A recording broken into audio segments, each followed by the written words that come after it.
Emergency warning: huge hail is about to smash NSW as barrage of supercell thunderstorms strike Australia's east coast, with area from Melbourne to southeast Queensland bracing for downpours. Residents of Australia's east coast have been warned to prepare for yet another blast of wild weather, with hail warnings issued for parts of NSW and Queensland.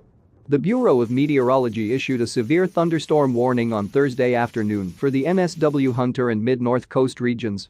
Damaging winds and large hail are likely, and a burst of heavy rain is also possible, the Bureau said. Severe storms bringing risk of damaging winds and heavy rainfall, with the additional risk of large hail with storms, warned the Bureau of Meteorology's Queensland office on Thursday afternoon.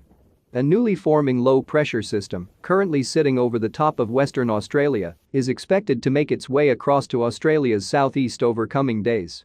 The thunderstorms will begin to build over the Northern Territory, Western Australia and South Australia on Friday and Saturday.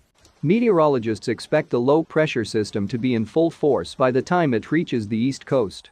New South Wales State Emergency Service has warned a low-pressure system could produce huge hailstones and heavy wind for Sydney, Newcastle and the Hunter and mid-north coast regions by the weekend.